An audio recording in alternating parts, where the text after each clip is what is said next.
You bought me. Now do it. The rancher did it, and then he found redemption. Wild West stories. They said the West was a place where a man could lose himself and never be found.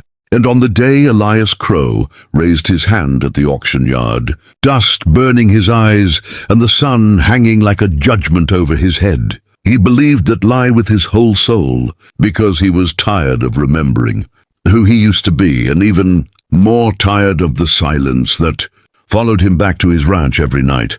And when the gavel cracked like a gunshot and the crowd roared, and the woman's wrists were freed from the rope, she lifted her chin and looked straight at him and said in a voice steady as iron, "You bought me. Now do it." And the yard went quiet in a way that felt heavier than thunder. And Elias felt every stare drill into his spine, because everyone there knew what those words usually meant in places like this. Knew the kind of power a man with money could claim over someone with none.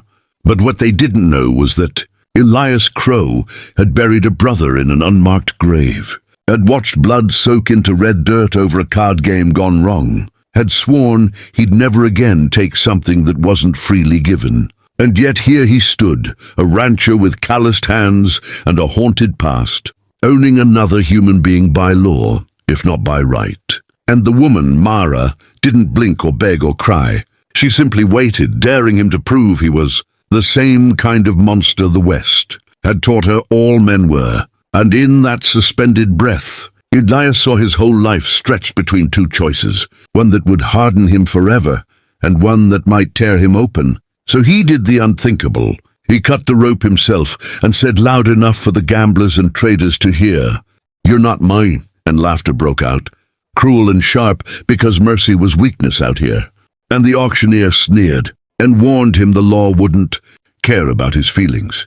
But Elias walked away with Mara beside him anyway, not as property, but as a promise he didn't yet understand. And the ride to the ranch was long and silent, except for the wind, and every mile felt like a test. Because Mara didn't thank him, didn't soften. She stayed guarded like a wolf with a trap scar. And when they reached the ranch, she pointed at the barn and said, "You expect work, I'll work. But don't mistake freedom for gratitude." And something in Elias respected that fire, because it mirrored his own, and days turned into weeks of hard labor and harder stares, of whispered rumors riding in with supply wagons, of men who rode past too slow and smiled too wide. And one night the past caught up with him when the same gang that killed his brother came looking for land and leverage. And they saw Mara as both, and when they threatened her to break him, Elias finally understood the weight of what he'd done by pulling her into his lonely world. And in that moment he chose again, standing between her and the guns, not as an owner, but as a shield. And bullets tore through wood, and fear tore through memory. And when the dust settled, the gang fled, leaving blood and silence behind. And Mara looked at Elias not with fear this time, but with something like disbelief, because no one had ever chosen her safety over their own profit.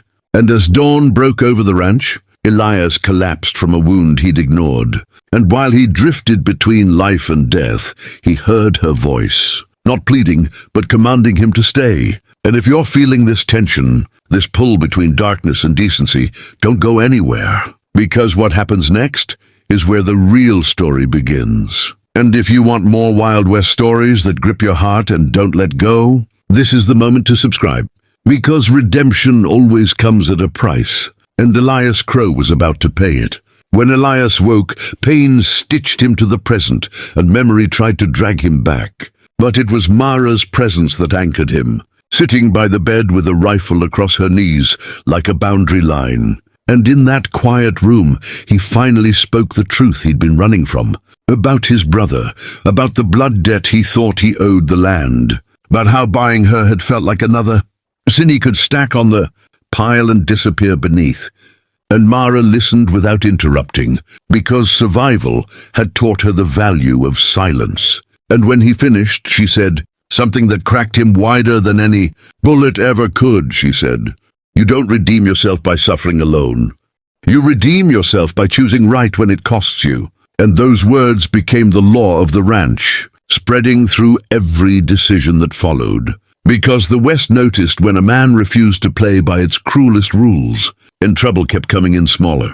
Meaner ways, stolen cattle, poisoned wells, whispers meant to isolate them. And each time Elias chose the harder path, paying fair wages, offering shelter to runaways, standing up in town when laughter followed, and Mara transformed too, from a guarded worker into a partner who rebuilt fences and futures alike. And one evening, as the sun bled gold across the plains, she stood where she'd first challenged him and said softly, "You bought me. Now do it." And his heart stumbled because the words were the same, but the meaning had changed, and she finished, "Now do it right. Set me free in writing, not just in words."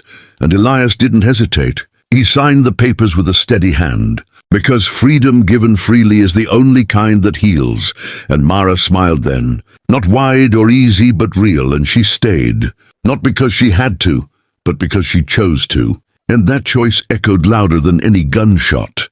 And when the town finally turned, when men who once mocked him came asking how to live lighter with their own ghosts, Elias understood redemption wasn't a single brave act, but 1,000 small ones, repeated even when no one was watching. And on the day Mara rode out to start a life of her own, the ranch felt emptier and fuller all at once, because love in the West was never about possession. It was about release. And Elias watched her disappear into the horizon, knowing he had finally found what he'd been chasing. Not forgiveness from the past, but purpose in the present. And if this story moved you, if you felt the weight of choice and the power of doing right when it's hardest, then don't let it end here. Subscribe to the channel for more Wild West stories where broken souls find their way back, because out here, redemption isn't just a word, it's a trail, and the journey is just beginning.